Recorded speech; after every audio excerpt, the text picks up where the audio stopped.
Well folks, welcome back to the workshop. Today we're going to see if we can fix a common problem with a Makita cordless drill. We're going to see how to get the Makita drill out of hammer mode. If you ever have a Makita drill, you may have seen this problem before. It's quite common with them, with any brand, but I see it quite a lot now with Makita drills, where if you use hammer action too much, they get stuck in hammer mode. So in this video, we're going to see how to get it unstuck from hammer mode. She's stuck in hammer and she's grinding a wee bit, and that's on drill only mode. It still goes into hammer mode and works, but when you go into clutch and drill, it also stays in hammer mode, so that can be very annoying when you're trying to use drill only. So let's see if we can get this Makita drill out of hammer action mode.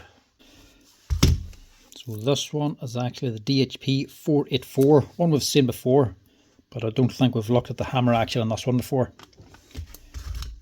And before we start dismantling it, we'll also just get the chuck off now. Or can we? No, we want to save that chuck. We'll just take the screw out for now. It's a brushless motor, so using the Allen key method probably won't work. You'll just damage the gearbox. So we'll just take it off the other way, because we have to dismantle the gearbox anyway for this. The center screw also has been well used.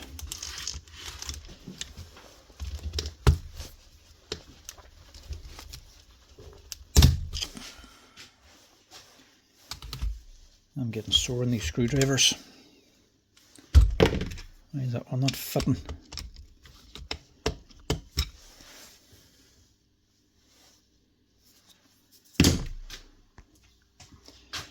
Smaller one. It might still work.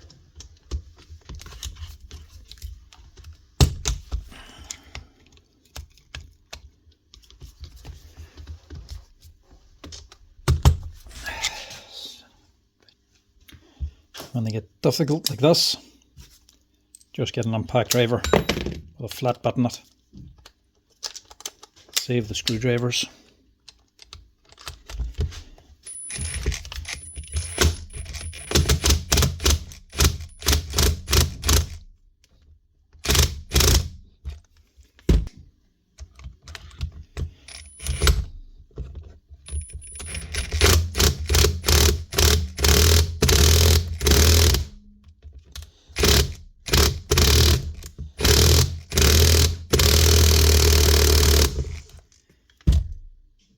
That doesn't want to come out.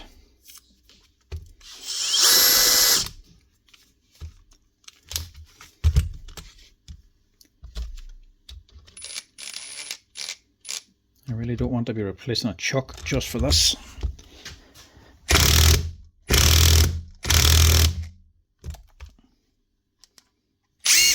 Maybe I'll stick her on high speed, that might help. Yeah, that helps a lot.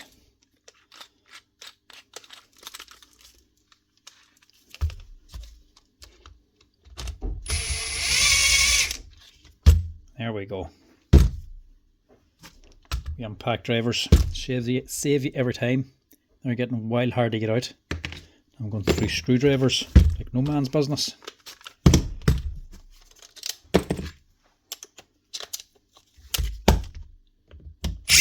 Strap down the rest of her now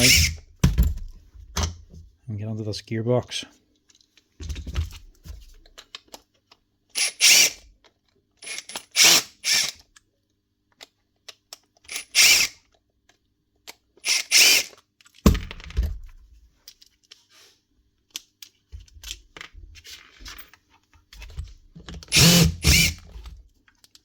Down again.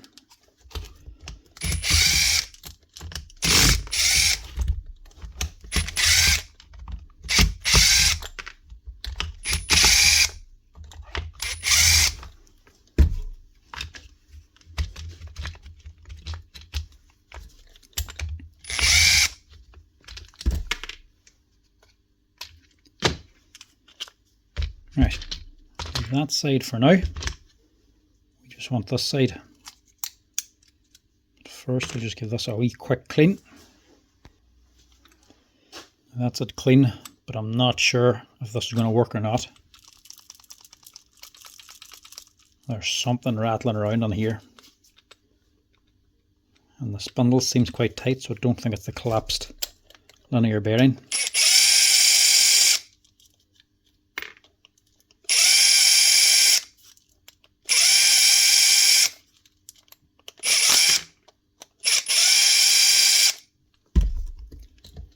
Right, up and holding the nose, easy.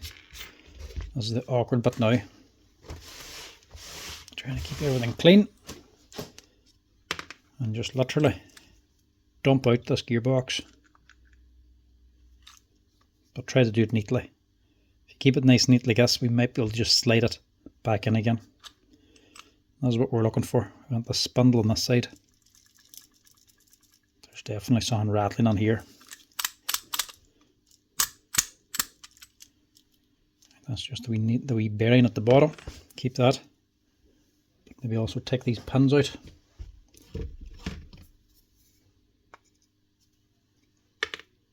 Because they can fall out. We're actually taking this chuck off, so instead of having them fall out in the vise, we'll just take them out now. You'd rather not lose them. Now, we need a Torx end to hold this.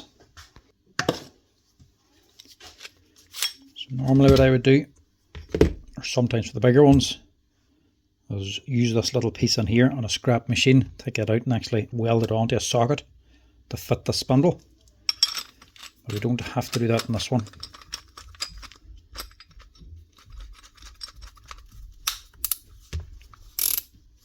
This one we can just get away with a T10 Torx bit. One of these here will actually hold this. Clamp your Allen key in the vise and use your ratchet then with the T10 Torx to actually take the chuck off the spindle.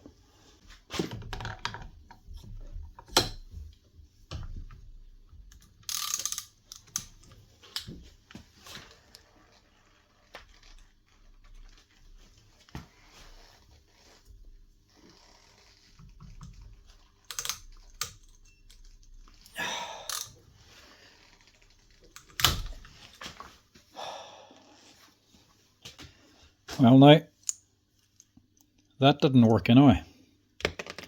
Now what do? That just goes to show you how hard these chucks can be tightened on with these here brushless motors.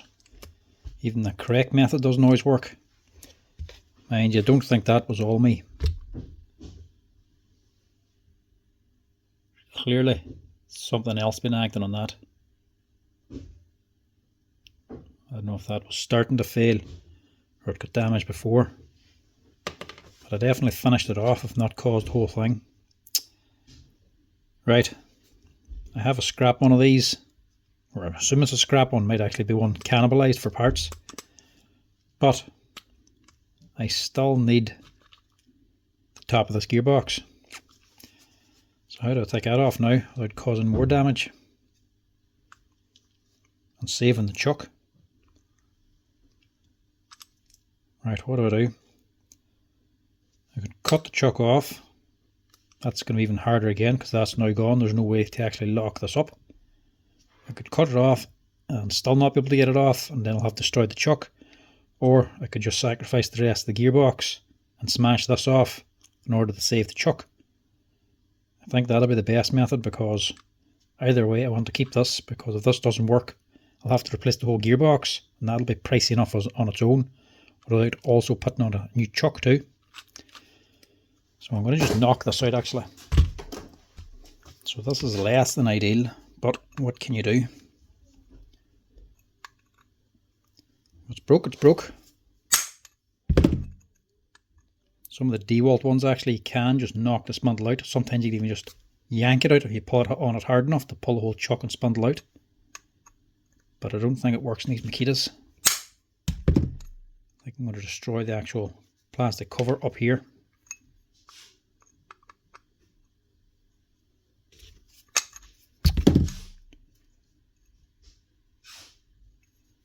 That's probably what's rattling around. Look. Wee steel ball. See that? Yeah, a wee bearing down in there is actually gone. That might be what that sound does, and that might be why it's stuck on hammer mode. It mightn't be hammer mode at all. Maybe these little steel balls getting caught in between the gears. Now, there's no easy way to hold this.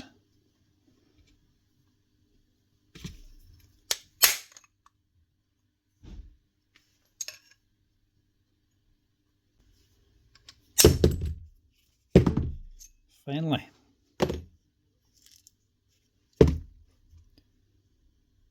Actually, we might have got away with keeping that.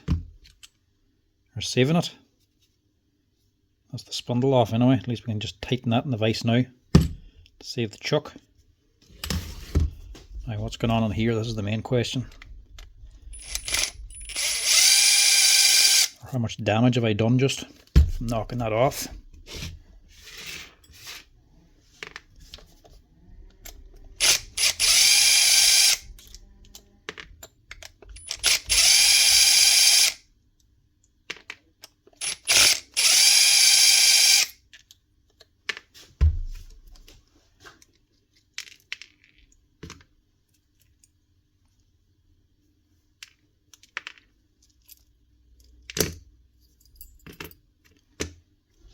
Bits falling out everywhere now.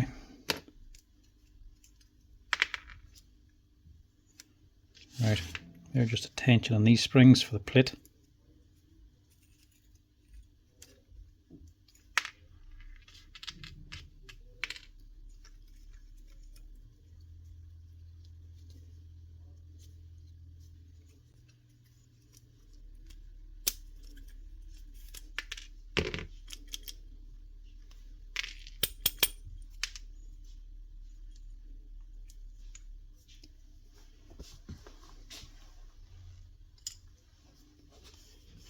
Now, I don't think this can be salvaged, but we might be able to get some parts from it.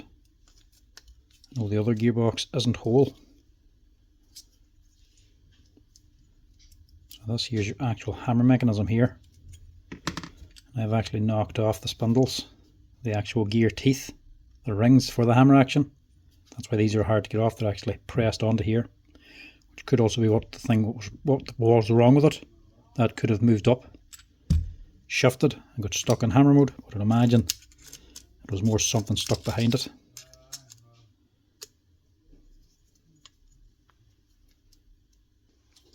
Here we go. Pop that out first.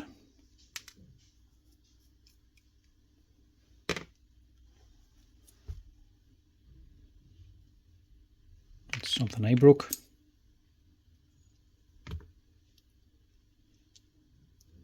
And they are the two parts of the hammer mechanism. So this is set under the gearbox here, and this is pressed on to the spindle.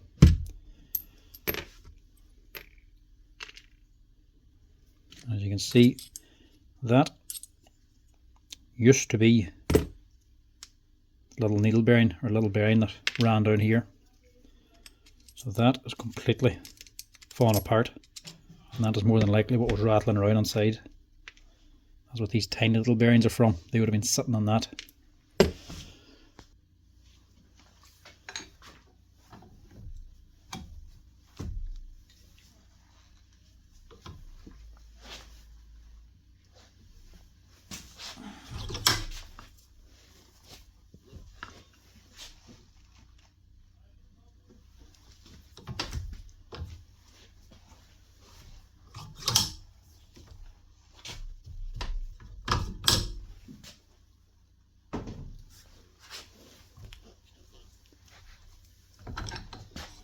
Now, I have to grind two flats into that, so it's something to bite onto.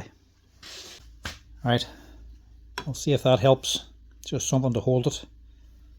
It's always a fight to get these off, but normally it's to change the chuck, not to save it.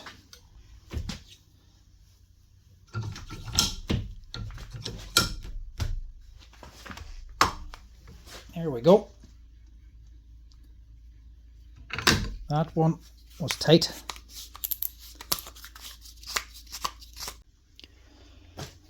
Right, So that one's definitely gone. At least we still have a chuck. Right, where's the spare one now? There's another bag of goodies. Hope you weren't expecting this one to be in better condition. So that looks like a new one. But I don't know if this gearbox is new.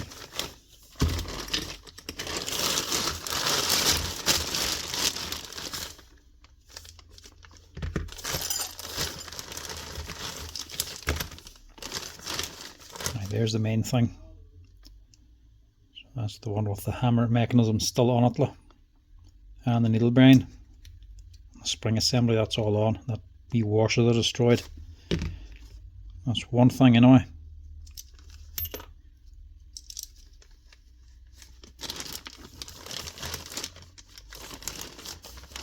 Might need them, don't know.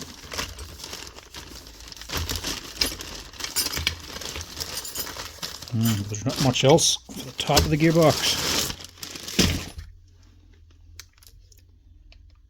Actually, I don't even need that. There's what was rattling around on side. Was that little needle bearing.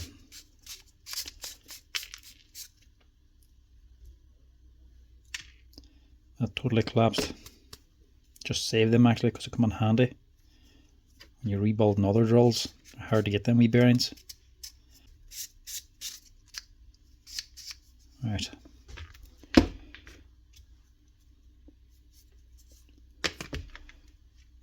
Question is now, can I fix this thing? I'm starting to think I can't, because I don't have this little needle bearing now. I kinda need that.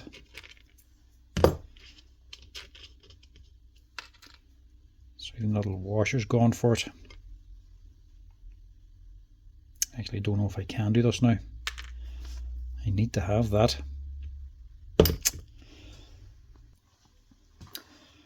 Right. Sometimes you gotta know when to cut your losses. I think this gearbox is a loss. There's not much more I can do with it. I was hoping it had a second hand one out there, scrap one, but there's just not. I'll keep this side together just in case it ever comes in useful some other time. And I'm just going to add it to this box of parts. I'm just going to order a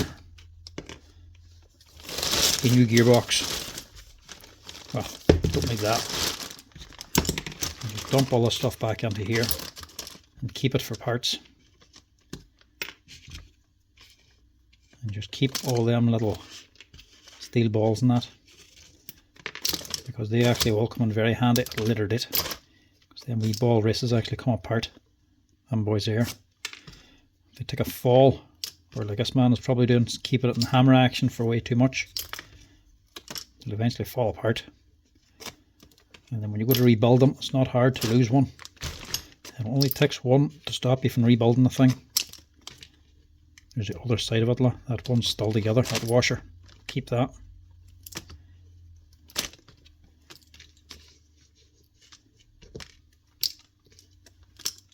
They're not going to lose completely. We'll keep it for something. But for this one, we're just going to get a new gearbox, because I have no real other option now.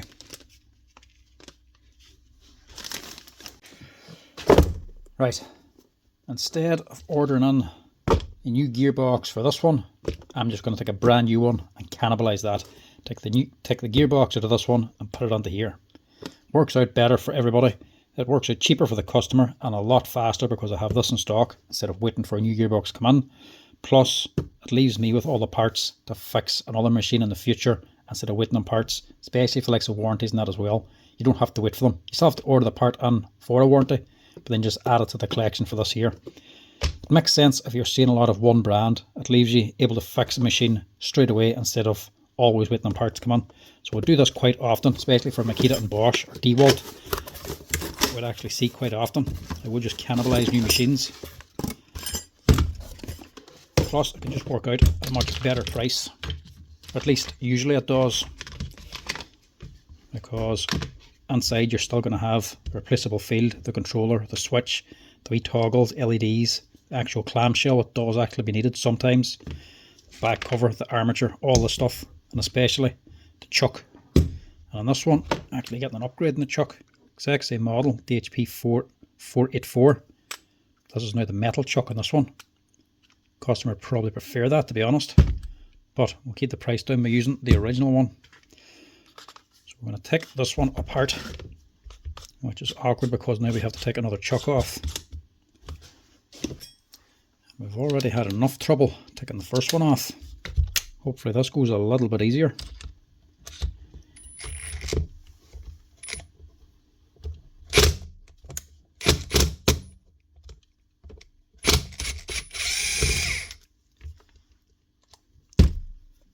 First step's okay. Now, to a chance, giving this a tap. It can be hard getting them off the Allen key, but when they're brand new, they can sometimes be a little bit easier. That's either that or strip apart the whole machine again. This one's actually a different chuck again. Look, it's actually branded Makita. No other name on it, mind you.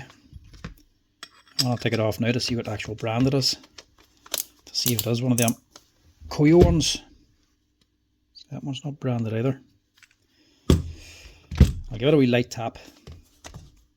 See what it does. Low gear, drill mode, Allen key in.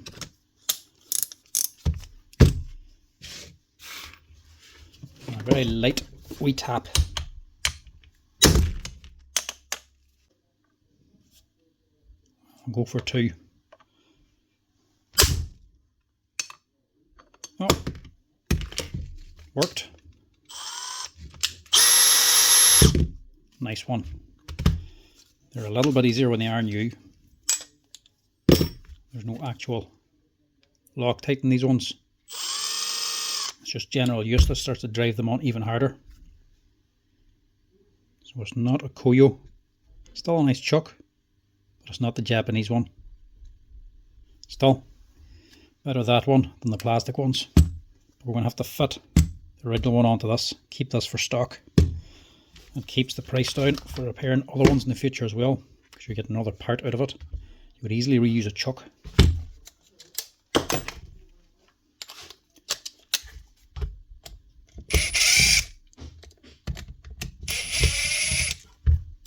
So this drill to buy is about 170 or 180 euro roughly. Your chuck is worth about 30 euro. Gearbox to buy is costing, can't remember exactly what it was now, but it's 80 or 90 euro or something for the gearbox for me to buy in. So you'll be paying that if you're replacing the gearbox anyway. So if it's costing you 80, it's 110 already just for the gearbox and the chuck. Then you've still got everything else in it. Your clamshell's worth about 10 or 15 euro. Your stator's worth another 10 or 15. The switch is easily worth about 20 euro. So you can quickly make your money back over time from dismantling one of these. Of course, you have to have enough machines coming in, enough supply to be able to use the parts up. The controller is the hardest thing to actually reuse. Even the battery retainer you can put into another machine, they're being used all the time. But the controller can be work out pricey. It does mean if you do it this way, when you get one in with a burnt out controller, it's generally not worth putting in. You could easily knock it in for about 1/3 of the price using that controller, because you're still going to break out even if you use up all the rest of the parts.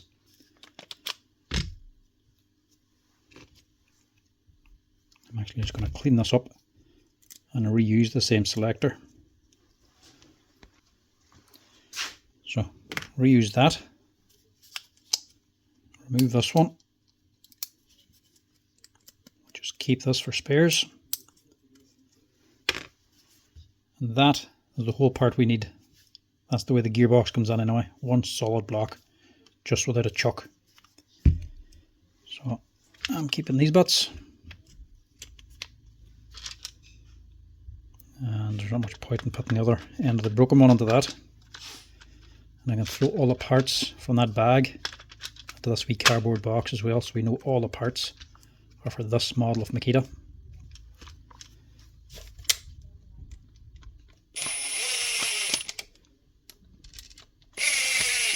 Just tighten up 2 and leave the rest.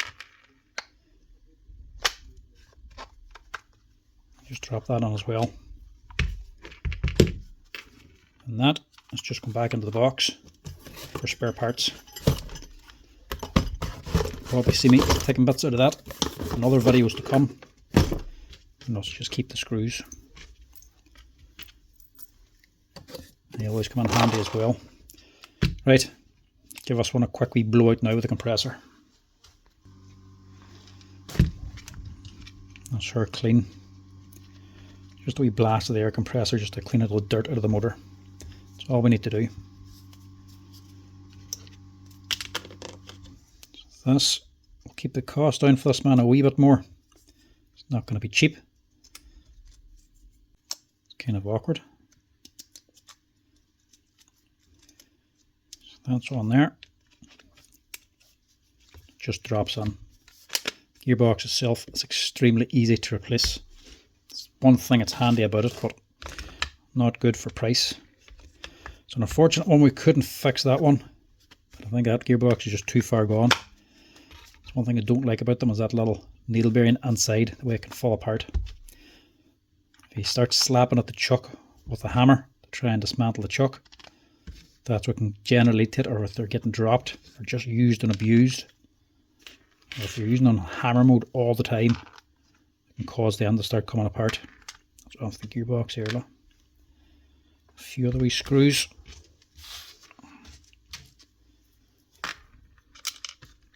But these actual wee Makita drills, these DHP484s, I've done a few videos on them. Different wee things getting fixed up. But in honesty, they're actually a nice wee drill.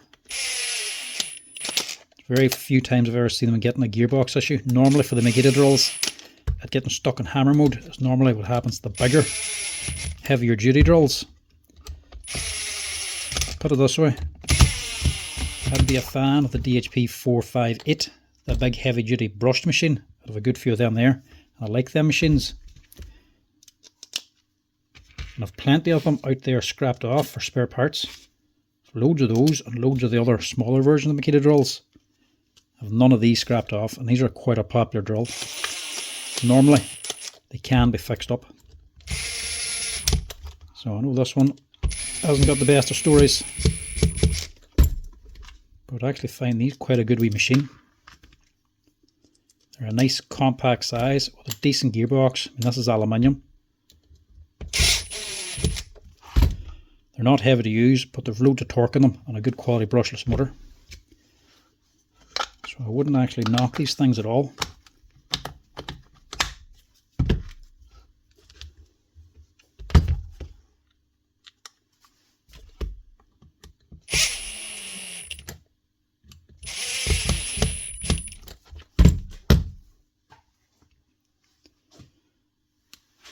I'm not going to put Loctite in this because this isn't the big heavy duty one.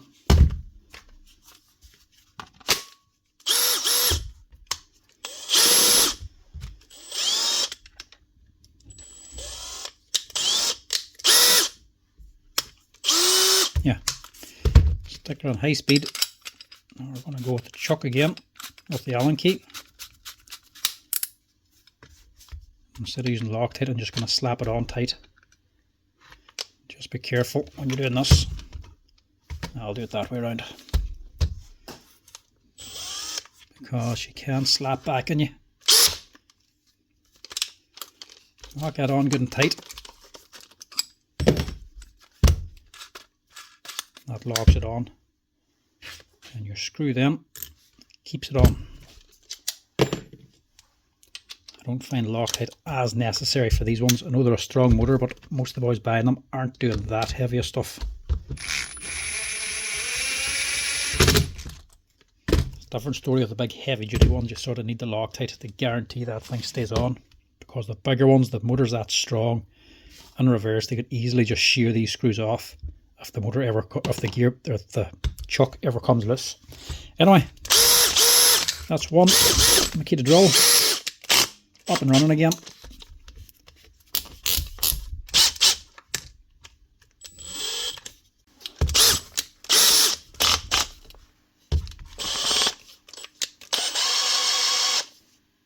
What the hell?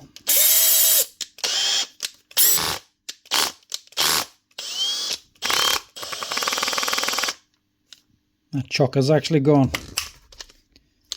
Works now. Look at that, look. Why didn't I spot that? It's working there. But look. Sleeves come loose. It works when it's back. But if it moves forward, it just spins.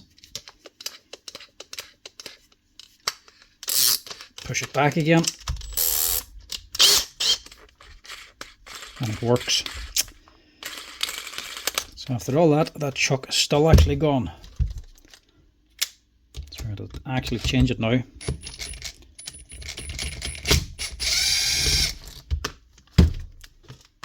Just when I thought it was finished. Well, at least it still sort of works because we can actually get it off.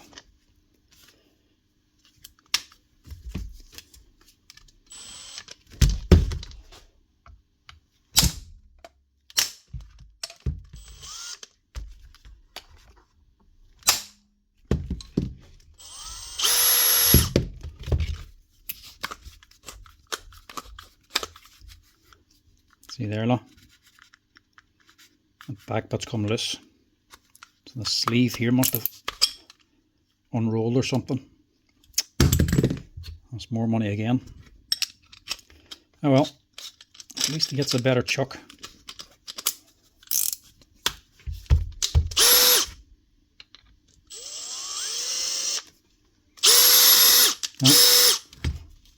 Here's high speed.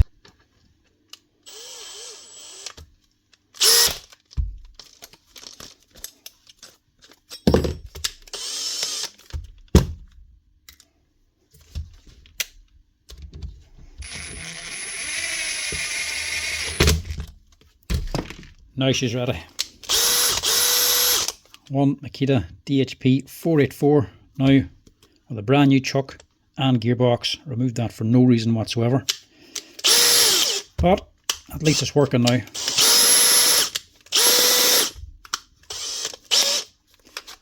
Anyway folks, that's her.